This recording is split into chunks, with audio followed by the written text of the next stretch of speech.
Footnote 22. Sometimes an event may not in itself seem to be contrary to the laws of nature, and yet, if it were real, it might, by reason of some circumstances, be denominated a miracle, because, in fact, it is contrary to these laws. Thus, if a person, claiming a divine authority, should command a sick person to be well, a healthful man to fall down dead, the clouds to pour rain, the winds to blow, in short, should order many natural events, which immediately follow upon his command, these might justly be esteemed miracles, because they are really, in this case, contrary to the laws of nature. For if any suspicion remain that the event and command concurred by accident, there is no miracle and no transgression of the laws of nature. If this suspicion be removed, there is evidently a miracle and a transgression of these laws, because nothing can be more contrary to nature than that the voice or command of a man should have such an influence. A miracle may be accurately defined a transgression of a law of nature by a particular volition of the deity, or by the interposition of some invisible agent. A miracle may either be discoverable by men or not. This alters not its nature and essence. The raising of a house or ship into the air is a visible miracle. The raising of a feather when the wind wants ever so little of a force requisite for that purpose is as real a miracle, though not so sensible with regard to us. Footnote 23. Suetonius gives nearly the same account. Footnote 24. This book was written by Montgeron, councillor or judge of the Parliament of Paris, a man of figure and character, who was also a martyr to the cause, and is now said to be somewhere in a dungeon on account of his book. There is another book in 3 volumes called Recueil des Miracles de l'Abbé Paris, giving an account of many of these miracles and accompanied with perforatory discourses which are very well written. There runs, however, through the whole of these a ridiculous comparison between the miracles of our Saviour and those of the Abbé, wherein this is asserted that the evidence for the latter is equal to that for the former, as if the testimony of men could ever be put in the balance with that of God himself, who conducted the pen of the inspired writers. If these writers indeed were to be considered merely as human testimony, the French author is very moderate in his comparison, since he might, with some appearance of reason, pretend that the Jansenist miracles much surpass the other in evidence and authority. The following circumstances are drawn from authentic papers inserted in the above-mentioned book.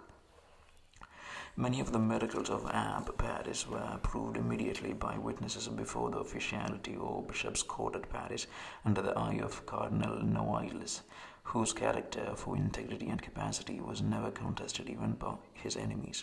His successor in the archbishopric was an enemy to the Jansenists, and for that reason promoted to the see by the court. Yet 22 rectors or crooks of Paris, with infinite earnestness, press him to examine those miracles which they assert to be known to the whole world and undisputably certain, but he wisely forbore. The Molinist party had tried to discredit these miracles in one instance, that of Mademoiselle Le Franc, but besides that, their proceedings were in many respects the most irregular in the world, particularly in citing only a few of the Jansenist witnesses whom they tampered with.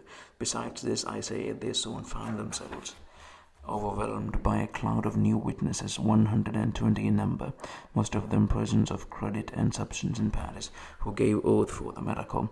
This was accompanied with a solemn and earnest appeal to the Parliament, but the Parliament were forbidden by authority to meddle in the affair. It was at last observed that where men are heated by zeal and enthusiasm, there is no degree of human testimony so strong as may not be procured for the greatest absurdity, and those who will be so silly as to examine the affair by that medium and seek particular flaws in the testimony are almost sure to be confounded. It must be a miserable imposture indeed that does not prevail in that contest.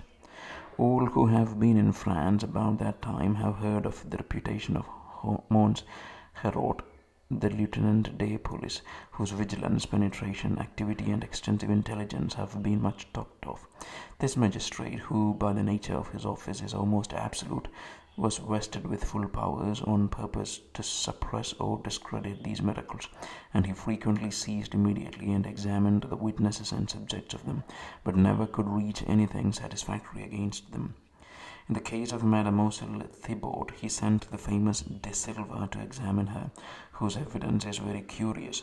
The physician declares that it was impossible she could have been so ill as was proved by witnesses, because it was impossible she could in so short a time have recovered so perfectly as he found her. He reasoned like a man of sense from natural causes, but the opposite party told him that the whole was a miracle and that his evidence was the very best proof of it. The Molinists were in a sad dilemma. They durst not assert the absolute insufficiency of human evidence to prove a miracle. They were obliged to say that these miracles were wrought by witchcraft and the devil.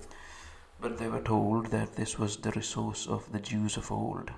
No Jansenist was ever embarrassed to account for the cessation of the miracles. When the churchyard was shut up by the king's edict, it was the touch of the tomb which produced these extraordinary effects, and when no one could approach the tomb, no effects could be expected. God, indeed, could have thrown down the walls in a moment, but he is a master of his own graces and works, and it belongs not to us to account for them. He did not throw down the walls of every city like those of Jericho on the sounding of the ram's horns, nor break up the prison of every apostle like that of Saint Paul. No less a man than the Duc de Chatillon, a duke and peer of France of the highest rank and family, gives evidence of the miraculous cure performed upon a servant of his, who had lived several years in his house with a visible and palpable infirmity. I shall conclude with observing that no clergy are more celebrated for strictness of life and manners than the secular clergy of France, particularly the rectors or clerks of Paris, who bear testimony to these impostures. The learning, genius, and probity of the gentlemen and the austerity of the nuns of Port Royal have been much celebrated all over Europe. Yet they all give evidence for a miracle wrought on the knees of the famous Pascal, whose sanctity of life as well as extraordinary capacity is well known. The famous Racine gives an account of this miracle in his famous History of Port Royal, and fortifies it with all the proofs which a multitude of nuns, priests, physicians, and men of the world, all of them of undoubted credit, could bestow upon it. Several men of letters, particularly the Bishop of Tournai, thought this miracle so certain as to employ it in the refutation of atheists and freethinkers. The Queen Regent of France, who was extremely prejudiced against the Port Royal, sent her own physician to examine the miracle, who returned an absolute convert. In short, the supernatural cure was so incontestable that it saved for a time that famous monastery from the ruin with which it was threatened by the Jesuits. Had it been a cheat, it had certainly been detected by such sagacious and powerful antagonists, and must have hasted the ruin of the contrivers.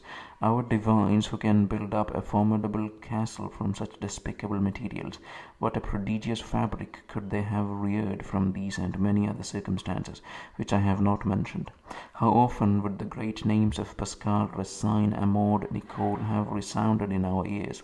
But if they be wise, they had better adopt the miracle as being more worth 1,000 times than all the rest of the collection. Besides, it may serve very much to their purpose, for that miracle was really performed by the touch of an authentic holy prickle of the holy thorn, which composed the holy crown, which, and etc. Footnote 25, Lucret. Footnote 26, Nov. Org. Lib. 2, F. 29. Footnote 27, Luciani, Greek, Simp. I. Lapithai. Footnote 28, Lassiani, Greek, Eunokos. Footnote 29, Luciani and Dio. Footnote 30. In general, it may, I think, be established as a maxim that where any cause is known only by its particular effects, it must be impossible to infer any new effects from that cause, since the qualities which are requisite to produce these new effects along with the former must either be different or superior or of more extensive operation than those which simply produced the effect. Whence alone the cause is supposed to be known to us. We can never, therefore, have any reason to suppose the existence of these qualities. To say that the new effects proceed only from a continuation of the same energy, which is already known from the first effects, will not remove the difficulty, for even granting this to be the case, which can seldom be supposed, the very continuation and exertion of a like energy, for it is impossible it can be absolutely the same. I say this exertion of a like energy in a different period of space and time is a very arbitrary supposition, and what there cannot possibly be any traces of in the effects from which all our knowledge of the cause is originally derived. Let the inferred cause be exactly proportioned as it should be to the known effect, and it is impossible that it can possess any qualities from which new or different effects can be inferred. Footnote 31. This argument is drawn from Dr. Berkeley, and indeed most of the writings of that very ingenious author form the best lessons of skepticism, which are to be found either among the ancient or modern philosophers, Bale not excepted.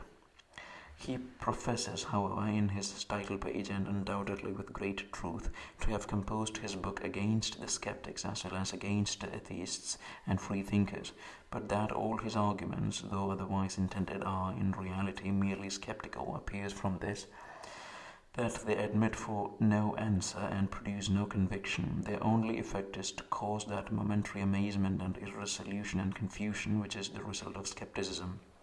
Footnote 32. Whatever disputes there may be about mathematical points, we must allow that there are physical points, that is, parts of extension, which cannot be divided or lessened either by the eye or imagination. These images, which are presented to the fancy or senses, are absolutely indivisible, and consequently must be allowed by mathematicians to be infinitely less than any real part of extension. And yet nothing appears more certain to reason than that an infinite number of them composes an infinite extension. How much more an infinite number of those infinitely small parts of extension which are still supposed infinitely divisible. Footnote 33. It seems to me not impossible to avoid these absurdities and contradictions if it be admitted that there is no such thing as abstract or general ideas, properly speaking, but that all general ideas are in reality particular ones attached to a general term which recalls upon occasion other particular ones that resemble in certain circumstances the idea present to the mind.